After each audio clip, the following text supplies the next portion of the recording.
मध्य प्रदेश में समान नागरिक संहिता यानी कि यूसीसी को लेकर विधानसभा में विधेयक पेश किए जाने के बाद अब छत्तीसगढ़ में भी इसको लेकर कवायद तेज हो गई है। राज्य सरकार की ओर से गठित समिति 24 जुलाई को अपनी पहली बैठक करने जा रही है, जिसमें यूसीसी के ड्राफ्ट पर मंथन होगा। हालांकि प्रक्रिया शुरू होने से पहले इस मुद्दे पर सियासत गर्मा गई है। कांग्रेस आदिवासी हितों को लेकर सवाल उठा रही है। क्या सवाल है, इस रिपोर्ट में देखिए। मध्य प्रदेश में यूसीसी विधेयक विधानसभा में पेश होने के बाद अब छत्तीसगढ़ में भी यूसीसी की कवायद तेज हो गई है।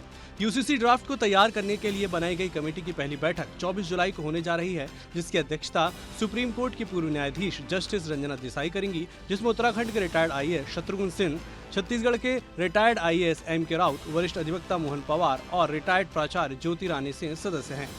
और ये समिति राज्य में समान नागरिक संहिता लागू करने की संभावनाओं और मौजूदा कानूनी व्यवस्थाओं का अध्ययन करेगी। समिति विवाह, तलाक, भरण पोषण, उत्तराधिकारी और दत्तक ग्रहण जैसे विषयों का अध्ययन कर अपना प्रारूप तैयार करेगी और राज्य सरकार को अनुशंसाएं सौंपेगी। निश्चित रूप से सेवानिवृत्त सर्वोच्च न्यायालय के न्यायाधीश के अध्यक्षता में कमेटी बनी है। कमेटी विस्तार से लोगों के अभिमत लेगी, लोगों से राय मशविरा करेगी और उसके बाद अपना प्रारूप सरकार के समक्ष प्रस्तुत करेंगे। अभी यूसीसी को लेकर पहली ही बैठक होने जा रही है, लेकिन इससे पहले ही प्रदेश में सियासी पारा हाई है। दरअसल 2011 की जनगणना के मुताबिक छत्तीसगढ़ में 33% आबादी आदिवासियों की है। आदिवासियों की अपने पुरानी रीतियां और परंपराएं होती हैं। ऐसे में कांग्रेस का मानना है कि यूसीसी से आदिवासियों को नुकसान पहुंच सकता है, जबकि बीजेपी ने इसका खंडन किया है। यूसीसी लाना सरकार के लिए आश्वासन ही नहीं बल्कि सुनिश्चित करने की है। जिस प्रकार से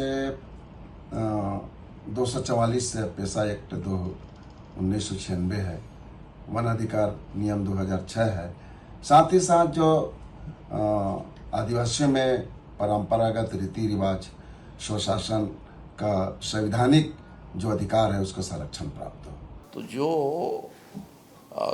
कहीं से भी कोई बात ही नहीं है कि ट्राइबल का, SC/ST का आरक्षण इसमें प्रभावित होगा, लेकिन ये लोग भ्रम फैलाने का काम करता है। बहरहाल 24 जुलाई को होने वाली पहली बैठक से साफ है कि छत्तीसगढ़ में यूसीसी पर प्रक्रिया अब औपचारिक रूप से आगे बढ़ रही है, लेकिन इससे पहले ही मुद्दा राजनीतिक रंग ले चुका है। अब सबकी नजर समिति की सिफारिशों पर रहेगी, क्योंकि इन्हीं के आधार पर तय होगा कि छत्तीसगढ़ में यूसीसी की दिशा क्या होगी। यूसीसी को लेकर 24 जुलाई को बहुत बड़ी बैठक होने जा रही है। इस बैठक में आगामी दिनों में छत्तीसगढ़ में किस तरीके से यूसीसी लागू होगा, किन किन चीज़ों को समिति ध्यान में रखने वाली है, इन पूरी तैयारियों को लेकर उस बैठक में चर्चा होगी। यही कारण है कि समिति के सारे सदस्यों को उस बैठक में बुलाया गया। अब देखने वाली बात होगी समिति की जब बैठक होगी उस पर क्या कुछ निर्णय लिए जाते हैं। कैमरा पर्सन राजेंद्र के साथ कोमन साहू, विस्तार न्यूज़, रायपुर।